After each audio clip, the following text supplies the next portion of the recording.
By January 1945, the German army in the West was collapsing. Hitler's final gamble, the Ardennes offensive, had failed. The once mighty Wehrmacht was being pushed out of France, inch by bloody inch, toward the crumbling borders of the Third Reich. But amid this chaos, there remained one vital foothold, a last desperate bridgehead across the Rhine, the Colmar Pocket, and it was here, across a frozen French field on January 26, 1945, that a 19-year-old Texan, barely old enough to vote, would make one of the most extraordinary one-man stands in the history of warfare. His name was Audie Murphy, and what he did that day defied every rule of survival, sanity, and war itself. But before we get there, who was this boy soldier? And how did a farm kid from Texas become the most decorated American of the Second World War? Audie Leon Murphy was born in 1925 in a place where poverty was the family heirloom. He was small, 5'4", 112 pounds. The army doctor who examined him probably raised an eyebrow and wrote, "Slender build." The men in his unit had a simpler name, Baby. Yeah, Baby. The kind of nickname that sounds cute, until that baby starts taking out machine gun nests single-handedly. Murphy's journey began in North Africa in 1943. Then came Sicily, Italy, and southern France, each campaign carving away a piece of his youth and replacing it with steel. He was quick-thinking, deadly accurate, and reckless enough to survive what others didn't. By late 1944, he had already earned the Distinguished Service Cross, 2 Silver Stars, and a reputation that made even hardened veterans whisper his name. But medals come with ghosts, and by the winter of 1945, Murphy had seen more death than most men twice his age. Still, when the orders came to push through the Colmar Pocket, he didn't hesitate. January 26th, 1945. The air was bitter, the ground frozen solid. Murphy and his 40 men from Company B were dug in along a narrow road leading toward the village of Holzwihr. Behind them, silence. Ahead, the unknown. 2 American M10 tank destroyers guarded their flank.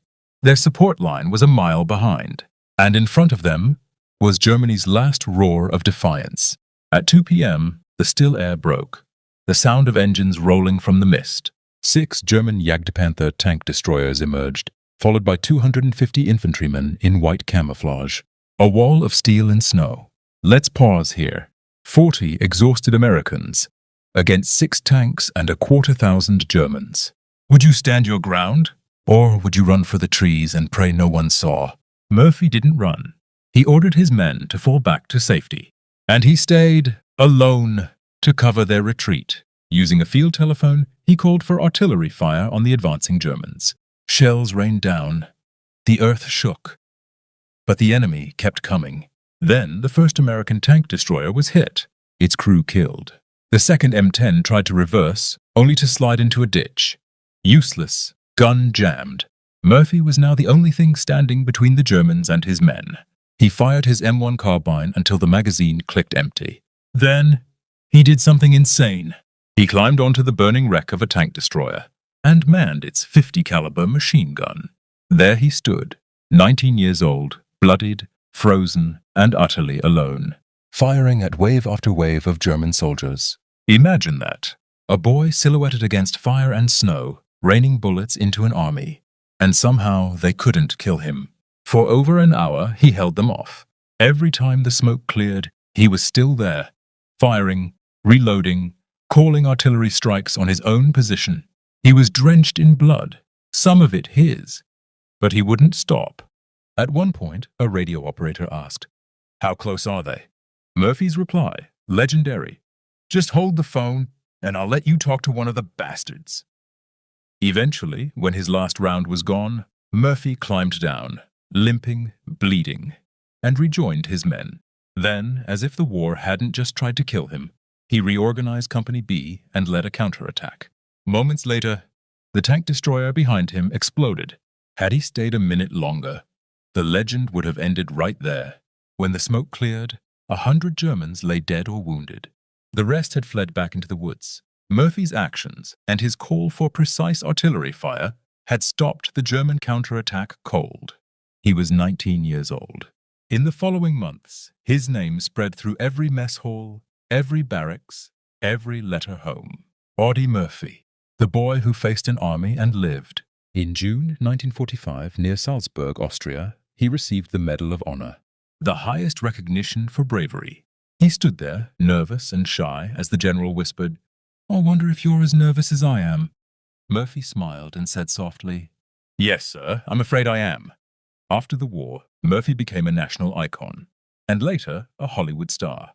He played himself into Hell and Back, a film that somehow still couldn't capture the real terror of what he'd lived through. But fame couldn't silence the echoes of the battlefield.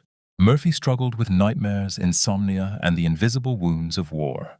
He slept with a pistol under his pillow and used his fame to speak for those who came home but never truly returned.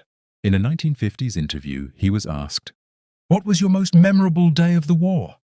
He paused, eyes distant, and said, "The day I heard it was over." Then quietly added, "I saw a lot of good men come and go, and many of them are still there."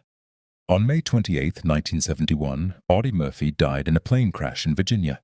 He was only 45. At his own request, his grave at Arlington bears no gold lettering, just a plain white headstone like all the others. Because to Murphy, he was never a hero, just a soldier who did what had to be done. Narrator. Closing reflection. War doesn't just make heroes, it breaks them too. But sometimes, in the ruins of humanity, one man stands long enough for the rest to live. And for that, history will never forget the name, Audie Leon Murphy.